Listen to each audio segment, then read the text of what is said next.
You know, for over 2,000 years, an ancient plant remedy has been used to treat everything from infections to digestive issues, but now modern science is asking a really interesting new question. Could this same compound, called berberine, be the key to solving one of our most frustrating modern skin problems? Well, in this explainer, we're going to dig in and find out.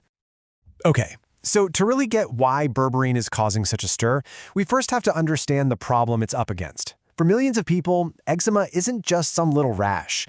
It's this relentless, frustrating cycle of itching and inflammation. So what's actually going on under the skin that makes it so notoriously hard to beat? See, the real problem with eczema is this nasty, vicious cycle. And it doesn't just involve our own immune system going haywire. There's also a bacterial partner in crime that shows up and makes everything so much worse. And we're talking about atopic eczema, sometimes called atopic dermatitis. It's a chronic condition where the skin's protective barrier is compromised, leading to that classic dry, red, and incredibly itchy skin.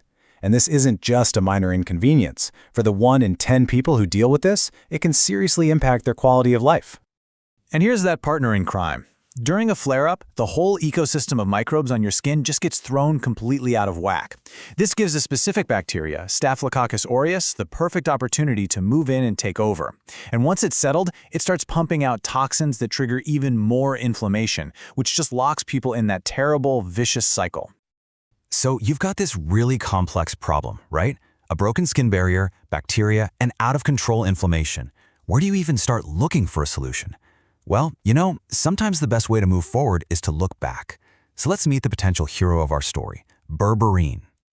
Now, berberine is definitely not some newfangled invention. We're talking about a compound that's been documented in traditional medicine for more than 2,000 years, used for everything from gut problems to skin abscesses. And after gaining a ton of popularity as a supplement, it's now officially under the scientific microscope, with researchers trying to figure out exactly what it can do. So what is it? Berberine is a bioactive compound, a natural chemical, pulled from plants like barberry. And here's where it gets really relevant.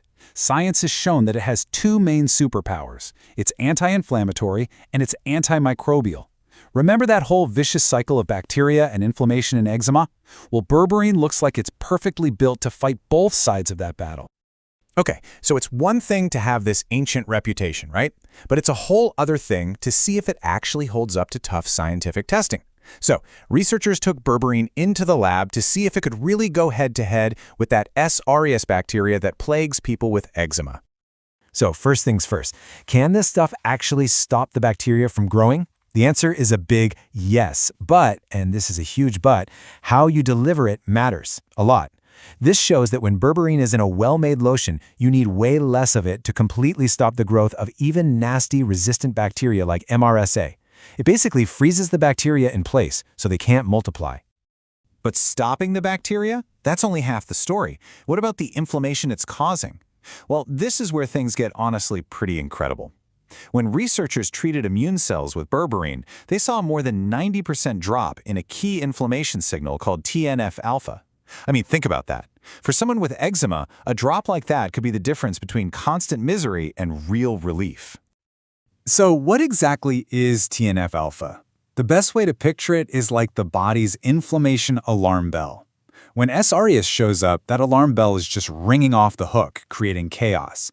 What this research suggests is that berberine doesn't just fight the intruder, it actually helps silence the alarm itself. But wait, there's more.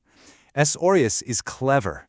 It builds this slimy protective shield around itself called a biofilm, which helps it hide from our immune system. Incredibly, berberine can just tear that shield right down. The best formulas in the lab were able to destroy up to 70% of that biofilm, leaving the bacteria totally exposed and vulnerable. And this all brings us to a really important point. Just having berberine in a cream isn't enough. The formulation, how it's all put together, is absolutely critical. This table shows it perfectly. Look at the basic one, F1. It separates, it's weak against bacteria, and it barely gets into the skin. But the optimized ones, F6 and F9, they're stable, 4 times more powerful, and they actually get through the skin to where they need to work. Formulation is everything. Okay, so the case for berberine against S. aureus and eczema looks pretty strong.